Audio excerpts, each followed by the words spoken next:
دوره حضرت سلیمان بود. میگد یک جوان نزد حضرت سلیمان آمد. گفت سلیمان گفت از تو یک خواهش دارم. وقتی که میگد این جوان داخل خانه سلیمان شده بود، نزد پهلوی سلیمان میگد عزرائیل برای زیارت سلیمان آمده بود. وقتی این جوان داخل شد و نزد سلیمان نشست و این عزرائیل میگد به این جوان چنان به یک شدت سخت نگاه کرد و بعد زمان رخصت از سلیمان گرفت و گفت من بدتر تر زیارت میکنم و میگه عزرائیل ناپدید شد. این جوان میگه با سلیمان گفت این گفت بر من بسیار با یک شدت سخت نگاه کرد که در وجود من لرزه و ترس پیدا شد. سلیمان گفت من یک خواهش دارم. من گفت شهر خیتای میرم، به نیت تجارت رفته ایستادم. همین باد امر کن که مرا برده بر همونجا برساند. زمانهای سلیمان خداوند میگوید در قرآن که تمام باد، تمام شمال، تمام جین و پری و دیو همه در زیر همین اطاعت سلیمان بود. میگوید حضرت سلیمان امر کرد باد را، مثل که امروز خیلی که یک سمالیات یک آدم به یک جای دیگه برده میرساند، این کار باد هم همین بود که انسان میگرفت بر کدام مکانی که میخواست برده میرسانید. میگه این جوان را گرفت برده در شهر چین همون خیتای رسانید و گشته آمد و در زمان میگه عزرائیل نزد سلیمان حاضر شد. سلیمان میگه پرسانش کردم عزرائیل این جوان چی قدر تو به شدت نگاه کردی؟ میگه عزرائیل گفت من در حیرت ماندم. مرا خداوند روان کرده بود بحر ان همین جوان که جان ای را تو در خیتای بگیر. وقتی من نزد تو آمدم ای را دیدم، در حیرت ماندم که آخر باید جان ای را خداوند امر کرده بود در خیتای بگیر، این در اینجا هست.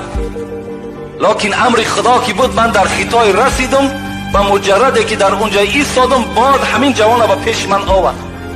من جانش در همون موضع گرفتم، پس گشته پیش تو آمد. این همون آیتی هست که این تکون و یدرکم الموت، در کجایی که نباشد شما مرگ شما را البته میابد. ولا تدری نفس به ای ارض تموت، در کدام سرزمین شما جان تسلیم میکنید شما اینو نمیدانید.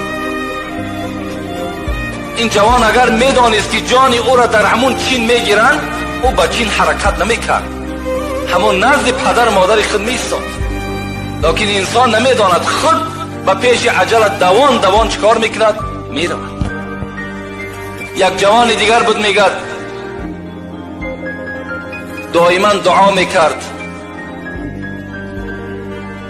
اللهم اغفر لی ولی ملک الشمس، خدایا مرا و ملائکه آفتاب را خدایا مغفرت کن. دائم میگه دعاش همین بود. البته ماهتاب هم به خود ملائکه های دارد، شمال هم به خود ملائک دارد، رزق رسان خداوندم که باشد خدمتگارهای و ملائکه ها هستند. آفتاب هم به خود گرداننده آفتاب هم خداست، لکن این هم به واسطه ملائکه ها می شود. میگه دائم دعا میکرد که خدایا مرا و همین ملائکه‌ای که وابسته به همین آفتاب است همین را مغفرت کن. دائم میگه دعاش همین بود. باره میگه همین جوان دعا کرد که ای خداوند همون ملائکه آفتاب چی خوب می شود که مرا به نزد خود برد تا که من از همون بالا یک عالم زیبایی تر نظر کنم. میگد این جوان ملائکه همون آفتاب امر کرد، فرمان داد خداوند که این جوان دائم در حق تو دعاگو هست و این مطلبش همین است، من بنده خدا هیچگاه ناامید نمی کنم. این جوان گو به نزد خودت بیار. این صاحب دقایق میگوید، میگد وقتی که ملائک آفتاب میگد راز دل این جوان اجرا کرد و آوردش میگد بر بالای همان آفتاب، این جوان میگد از این ملائکه آفتاب پرسان کرد که ای ملائکه آفتاب چی خوب میشود که رفته همین عمری مرا پرسان کنی که چی مقدارش مانده است. میگد این ملائک نزد همون ملائک صاحب امین موت ملک الموت آمد و گفت فلانی جوان، گفت عمرش چند باقی مانده است؟ گفت وای عمرش گفت بسیار طولانی است، بسیار دراز است. گفت چی مقدار دراز است؟ گفت اگر تا وقتی که همون جوان آمده در همون کرسی تو نشیند جان او را خدا قبض نمیکند. این ملائک میگه گفت الحال در کرسی من نشسته است. گفت نماینده های من خود جان او را قبض کردند. بین نماینده های من جان او را الحال قبض کردند.